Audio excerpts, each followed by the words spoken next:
വേറെ കാര്യം കൂടി ഞാൻ ശ്രദ്ധിച്ചിട്ടുള്ളത്, അന്ന് ഈ ഹീറോ സിനിമയിൽ വലിയ വിദ്യാഭ്യാസമുള്ള ആളും സർവ്വ ഗുണഗണ സമ്പന്നനായിട്ടുള്ള ആളുമായിരിക്കും ഹീറോ.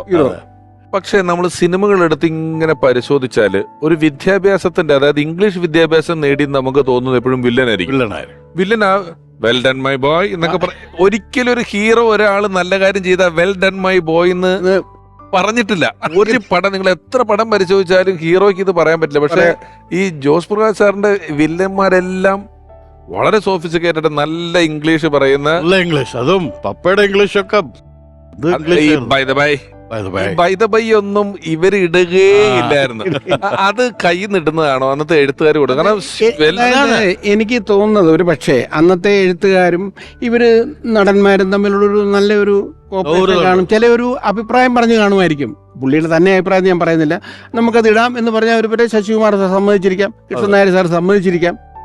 അത് ആ ഒരു രീതിയിൽ ഒരു കൊടുക്കൽ വാങ്ങലിൽ പറയപ്പെട്ടതാണ്. പിന്നെ ജ്യേഷ്ഠനെ പറ്റി പറയുമ്പോൾ പുള്ളി 7 കൊല്ല പട്ടാളവാസത്തിൽ പുള്ളിക്ക് കിട്ടിയ ഏറ്റവും അനുഗ്രഹം ഹിന്ദിയും ഇംഗ്ലീഷും സുന്ദരമായിട്ട് സംസാരിക്കും. ഏത് ഹിന്ദിയിൽ സംസാരിക്കും. ഞാനിത് ആലോചിച്ചു. കാരണം തുടക്കത്തില് പ്രേമരാജ് സാർ പറഞ്ഞു അദ്ദേഹം 10ാം ക്ലാസ് പാസ്സാകാത്ത ആളാണ്.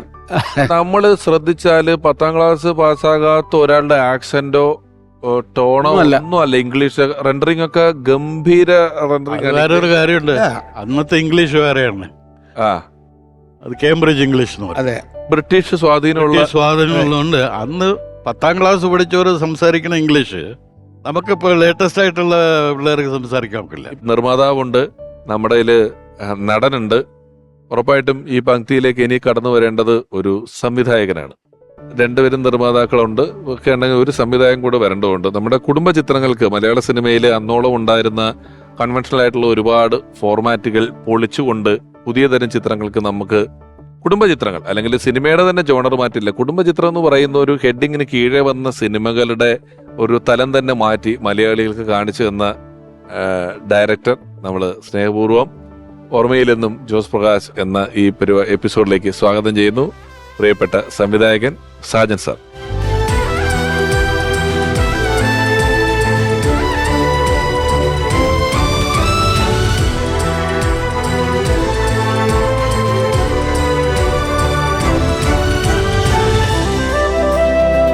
സാർ സ്വാഗതം ഓർമ്മയിലെന്നും ജോസ് പ്രകാശ് എന്ന് പറയുന്ന പരമ്പരയിലേക്ക്. ഇത്രയും നേരം രവികുമാർ സാറിനോടും പ്രേംപ്രകാശ് സാറിനോടൊക്കെ സംസാരിക്കുമ്പം ഇങ്ങനെ ജോസ് പ്രകാശ് എന്ന് പറയുന്ന ഒരു അതുല്യ നടൻ, അദ്ദേഹത്തിന്റെ സിനിമ, അദ്ദേഹത്തിന്റെ വ്യക്തിജീവിതം, ഇതെല്ലാം കണ്ടപ്പോഴെനിക്ക് അദ്ദേഹത്തെ വിശേഷിപ്പിക്കാൻ പറ്റിയ ഒരു പേരിലൊരു സിനിമ ചെയ്തിട്ടുണ്ട്. അത് സ്നേഹമുള്ള സിംഹം എന്ന് പറയുന്നതാണ്. നമുക്ക് വേണമെങ്കിൽ അങ്ങനെ പറയാം. ജോസ് പ്രകാശ് സാറുമായിട്ടുള്ള ഒരു ആത്മബന്ധം എവിടെ തുടങ്ങുന്നു, എങ്ങനെയായിരുന്നു? അദ്ദേഹം വളരെ സീനിയർ നടനാണ്. ഇന്നിപ്പം ഞാൻ പറയാതെ തന്നെ അറിയാം. ശങ്കരൻ നായർ സാറ് ആണ് എൻ്റെ കൂടെ ഞാൻ ഒരുപാട് വർക്ക് ചെയ്തത്. അപ്പോൾ ആ കാലഘട്ടത്തിൽ ഞാൻ സ്ഥിരം പോയി കാണുന്ന വ്യക്തികളിൽ ഒരാൾ ബേബിച്ചാനാണ്, ജോസ് പ്രകാശ് സാറ്. കാരണം സ്വാമീസ് ലോഡ്ജിലാണ് ഇവരെല്ലാം താമസിക്കുന്നത്. നെല്ലിക്കോട് ഭാസ്കരേട്ടൻ, ശങ്കരാടി സാറ്, ബേബിച്ചായൻ, ഇവരെല്ലാം അവിടെയാണ് താമസിക്കുന്നത്. അപ്പം എനിക്ക് ഈ പഴയ കാലത്ത് നാടക കാര്യങ്ങൾ മറ്റെല്ലാം അറിയാൻ ഭയങ്കര ആഗ്രഹമാണ്. മാത്രമല്ല, ഞാൻ TS കോടമ്പുഴ എന്നൊരു പത്രപ്രവർത്തനോട് വർക്ക് ചെയ്യുമ്പോൾ ബേബിച്ചായനെ കുറിച്ച് കൂടുതൽ പറയും. പുള്ളിക്കാരൻ നല്ല ഗായകനാണ്, മനോഹരമായ ഹിന്ദി പാട്ടുകൾ എന്ത് ആസ്വാദ്യമായിട്ട് പാടുന്നറിയോ. അല്ല, അത് ആ പാരമ്പര്യം കറിയാച്ചനുണ്ട്. പിന്നെ കറിയാച്ചൻ എന്ന് പറഞ്ഞ എൻ്റെ കറിയാച്ചൻ, അതായത് പറയാൻ വെച്ചാൽ കറിയാച്ചൻ ഇദ്ദേഹത്തിന് പ്രേംപ്രകാശ് എന്ന് വിളിക്കുന്ന അത്ര ഒരു ചുരുക്കാണ് പുള്ളി, അയാൾ ഇഷ്ടമല്ല. അതാ മുഖത്ത് കാണാതെ എന്തോ പുള്ളിക്കാരൻ്റെ. ഞാൻ കുറെ നേരമായിട്ട് ചുരുക്ക് വാങ്ങിച്ചോണ്ടിരിക്കുക. അപ്പോൾ ഞാൻ കാണുന്നത് ഒന്ന് തിക്കുറിശി മാമൻ, അദ്ദേഹം തിക്കുറിശി തിരുവനന്തപുരത്തപ്പുറത്താണ്. അപ്പം മാമനോട് സംസാരിക്കുമ്പോൾ പിന്നെ കുറച്ച് പിള്ളേരോട് സംസാരിക്കുമ്പോൾ പുള്ളി ഒരു ചെറുപ്പക്കാരനായിട്ട് മാറും, ആ രീതി.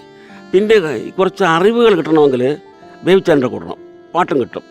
ശങ്കരാടി സാറിൻ്റെ അടുത്ത് റൂമിൽ പോയാൽ ഞാൻ സ്വാമീസ് ലോഡ്ജിൽ അങ്ങോട്ടും കയറി കിടങ്ങി നടക്കും. കാരണം നല്ല നാടരി ചോറും തയ്യൻകുട്ടിയൊക്കെ ഭക്ഷണം കഴിക്കും. സ്വാമീസ് ഈ സിനിമ അതെ ഉഗ്ര. അത് ബേബിച്ചാൻ, ഞാൻ ബേബിച്ചാൻ്റെ കൂടെ ഭക്ഷണം കഴിക്കുന്നത് കേട്ടോ. നല്ല മീകറി. എന്നിട്ട് അതിനെക്കുറിച്ച് പറയും. അത് പുള്ളിക്കാരൻ്റെ ഭാര്യയെക്കുറിച്ച് പറയും. എന്താ ഭാര്യയുടെ പേരെന്താ പറയുന്നത്? സിനിമ എന്ന് പറയും. മാത്രമല്ല വേറെ ഇടയ്ക്കെന്ന് പറയുക, ഇദ്ദേഹം ഈ സ്ത്രീകളോട് ഈ ബലാത്സംഗം അഭിനയിക്കുന്ന പുള്ളിക്കാരത്തി ഇഷ്ടമല്ല. ആർക്ക്? ചിന്നമ്മ എന്ന് പറഞ്ഞാൽ ജോസ് പ്രകാശ് സാറിന്റെ ഭാര്യ. ചേച്ചിയുടെ പേരാ. ആ ആ ആ അപ്പോൾ പുള്ളിക്കാരത്തിക്ക് ഇഷ്ടമല്ല. അത് ഇപ്പോൾ ഒരു സിനിമയിൽ അഭിനയിക്കും. അതൊക്കെ ബേബിച്ച എന്നോട് പറയുമ്പോഴാണ് ഞാൻ അറിയുന്നത്. ഞാൻ പറഞ്ഞു പിന്നെ അത് വില്ലനാകുമ്പോൾ അതൊക്കെ ചെയ്യണ്ടേ. എൻ്റെ അടുത്ത് പറയും അതൊന്നും പറഞ്ഞിട്ട് കാര്യമില്ല. ഒരാളെ ഞാൻ കൊന്നിട്ട് ചെന്നാലും ഒരു പ്രശ്നമില്ല, പിടിച്ചു പറിച്ചിട്ട് ചെന്നാലും കുഴപ്പമില്ല. പക്ഷേ ഒരു സിനിമയിൽ ഞാൻ ഈ രീതിയിൽ ചെയ്യുന്നു, ഞാൻ അങ്ങനെ പുള്ളിക്കാരൻ അവിടെ വീട്ടിൽ പറയില്ല, ആ എൻ്റെ വേഷം ചെയ്തെന്ന് പറയില്ല. പിന്നെ പുള്ളിക്കാരത്തി അങ്ങനെ അല്ലേ, കുടുംബകലം ഉണ്ടായെങ്കിലോ. ആ സത്യം, ഇതൊക്കെ പറയുന്നു, തുറന്നു പറയും. അപ്പോൾ പുള്ളിക്കാരൻ പറഞ്ഞു അന്നത്തെ കാലത്ത് 100 നോട്ട് ഏതാണ്ട് നമ്മുടെ സിനിമാ പോസ്റ്ററിന്റെ 6 ഷീറ്റിന്റെ ഒക്കെ വോട്ടർ ഷീറ്റിന്റെ അത്ര വലിപ്പം, 100 നോട്ട്.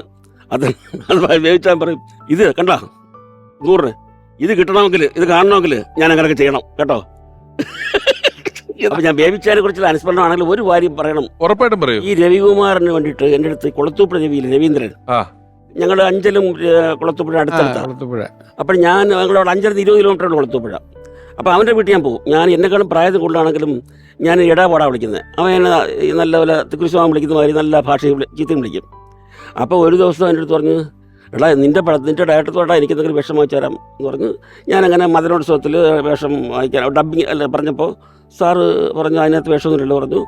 നല്ലൊരു ഡബ്ബിങ്ങിനൊരു സംഭവം ഉണ്ടായിരുന്നു. അപ്പോൾ ഞാൻ ഇദ്ദേഹത്തെക്കുറിച്ച് പറയാൻ വിട്ടുപോയത് ഉള്ളതാണ്, കടന്നു പോവാണ്. അപ്പോൾ ഞാൻ പറഞ്ഞു, എടേ ഇതുപോലെ ഒരു മാനേർക്കൊരു വേഷമുണ്ട് ഡബ്ബിങ്, നീ ചെയ്യാമോ എന്ന് ചോദിച്ചു. എൻ്റെ ഭയങ്കര തെറി. രാവിലെ വന്നു, രാവിലെ വീട്ടിൽ വന്നിട്ട് വൈഫ് എന്താ വഴക്ക് പറഞ്ഞു, വന്നിട്ട് ആ ഡബ്ബ് ചെയ്തു. അതിനുശേഷം ഈ രവികുമാർ ഒരു കാലത്ത് കത്തി നിൽക്കുന്ന നടനല്ലേ, അദ്ദേഹത്തിന് ഡബ്ബ് ചെയ്യുന്നത് ഈ രവീന്ദ്രനായിരുന്നു, കുളത്തൂപ്പുഴ രവീന്ദ്രൻ. അതറിയാമല്ലോ. ഇവിടെ ഓർമ്മയിലെന്നും രവീന്ദ്രൻ മാസ്റ്റർ ഒരു എപ്പിസോഡ് ഉണ്ടായിരുന്നു, കൈതപ്പുറം തിരുമേനി രവീന്ദ്രൻ മാസ്റ്റർ ഭാര്യയൊക്കെ വന്നിരുന്നു. ആ എപ്പിസോഡിൽ നമ്മൾ പാട്ട് പറയുന്നതിന്റെ ഏതാണ്ട് അത്രയും തന്നെ പ്രസക്തമായിട്ട് അദ്ദേഹം ഡബ് ചെയ്ത സിനിമകളെ കുറിച്ചും, അപ്പം രവികുമാർ സാറിനെ പറ്റി ഒരുപാട് ആ എപ്പിസോഡിൽ റെഫറൻസ് വന്നിട്ടുണ്ട്. ആ കാലഘട്ടം പറയുമ്പോൾ രവീന്ദ്രൻ മാസ്റ്റർ എപ്പിസോഡ് ഉണ്ടായിരുന്നു, കൈതപ്പുറം തിരുമേനി ഉണ്ടായിരുന്നു. അപ്പൊ ഈ പാട്ടിന് തൊട്ട് മുമ്പായിട്ട് ഒരു സമയത്ത് മുഴുവൻ ഇപ്പോ ജോസ് പ്രകാശ് സാറ് പാടുന്ന അഭിനയത്തിലോട്ട് വന്നു, ഇത് ഡബ്ബിംഗ് ആയിരുന്നു, ഡബ്ബിംഗ് എന്ന് പാട്ടിലോട്ട് വന്നു. അപ്പൊ അത് പറയുമ്പോൾ ഒരുപാട് ഇത് പറഞ്ഞു. അതിന്റെ പിന്നില് രവികുമാരോട് ഇരിക്കുന്നതുകൊണ്ട് ഞാൻ പറഞ്ഞാണ്. ഈ ബലാത്സംഗത്തെ പറ്റി പറഞ്ഞപ്പോൾ എനിക്ക് പെട്ടെന്നൊരു കാര്യം, ഞാൻ കൃഷ്ണൻ നായർ സാറിന്റെ സുപ്രഭാതം എന്ന പടത്തിൽ അഭിനയിച്ചു. ഞാനും വിൻസെന്റും വില്ലന്മാരാണ്. ചെങ്കൽപ്പേട്ടയിൽ ഔട്ട്ഡോറാണ്. അതിൽ ഞാനും വിൻസെന്റും കൂടെ സാധനയെ റേപ്പ് ചെയ്യണം. ഒരു കുന്നിൻ്റെ മുകളിൽ പോയി ഈ റേപ്പ് ചെയ്യാനായിട്ട് ഇത് എന്ത് ചെയ്യണമെന്ന് അറിയാൻ മേല. അത് ഞാനും വിൻസെന്റ് എന്നാ ചെയ്യണമെന്ന് അറിയാൻ മേല. അപ്പോൾ പിടിക്കുന്നു, എനിക്ക് ഇതൊക്കെ ഒന്ന് പറഞ്ഞു. ഉടനെ കൃഷ്ണൻ നായർ സാർ പറയാ, ജോസ് പ്രകാശിന്റെ അനിയനായിട്ട് റേപ്പ് ചെയ്യാൻ അറിയാൻ മേല. എന്നാ അതെ എടോ, ആ ബ്ലൗസെ പിടിച്ചൊരു ഒന്ന് വലിക്ക്, പിന്നെ എന്നെ കൊണ്ട് ആ ബ്ലൗസ് സാധന കേട്ടോ, അവരൊക്കെ മരിച്ചുപോയി. സുപ്രഭാത പടം. അതിപ്പോ ഈ ബലാത്സംഗം പറഞ്ഞപ്പോഴാ ഓർക്കുന്നത്. അയ്യോ പുള്ളിക്കാരൻ അല്ല, ഇപ്പൊ ഈ പറഞ്ഞ പോലെ തന്നെ ഇവിടെ പറഞ്ഞല്ലോ ജോസ് പ്രകാശ് സാർ അന്ന് വീട്ടിൽ ചെല്ലുമ്പം സിനിമാൻറ്റി വഴക്കുണ്ടാക്കുന്ന പറഞ്ഞല്ലോ. അപ്പൊ അവിടെ എങ്ങനെ ഉണ്ടായിരുന്നു? അവിടെ അത്ര എത്തിയില്ലല്ലേ. ആരൊരു കാര്യം പറയാണ്ട്, ജോസ് പ്രകാശ് മിസ്സസിന്റെ കാര്യം ഞങ്ങൾ അമ്മച്ചി എന്നാ വിളിക്കുക. ജീവിതത്തില് അവരുടെ വീട്ടില് ഉണ്ടാക്കണ വെള്ളപ്പം പാലപ്പോന്ന് ഞങ്ങൾ സത്യമാണ്. ഞാൻ രാജന്റെ പടം അതല്ലേ ജീവിതത്തിൽ ആ ടേസ്റ്റില് ഞാൻ ഇതുവരെ സത്യമാണത്. ഭയങ്കര സ്ട്രിക്റ്റ് ആണ് അമ്മച്ചി എന്ന് പറഞ്ഞാൽ. ഞാൻ ഷൂട്ടിങ്ങിനൊക്കെ വരുമ്പോൾ രാജൻ വീട്ടിൽ വിളിച്ചോണ്ട് പോകും. ഞാൻ പറയാം അമ്മച്ചിയോട് ചെയ്യാൻ പറയുന്നു. പക്ഷേ നന്നായിട്ട് കഴിച്ചില്ലെങ്കിൽ ചീത്ത പറയും. പിന്നെ വീട്ടിൽ പോയി കഴിഞ്ഞാൽ ഭയങ്കര സ്ട്രിക്റ്റ് ആണ്. അവിടെ സ്മാളൊന്നും അടിക്കാൻ നോക്കില്ല. അമ്മച്ചിക്ക് അവിടെ സ്മാൾ അടിക്കുക, അത് പപ്പ അടിച്ചാലും ഇഷ്ടമുള്ള വീട്ടിൽ ഭയങ്കര സ്ട്രിക്റ്റ് ആണ്. ഞാൻ പറയാം അമ്മച്ചേ ഇതൊക്കെ കഴിക്കണമെങ്കിൽ 2 അടിച്ചാളെ വെക്കുള്ളൂ, നീയാണ് കുറെയൊക്കെ ചീത്തയാക്കണം എന്ന് പറഞ്ഞ് എന്നെ ചീത്ത പറയും.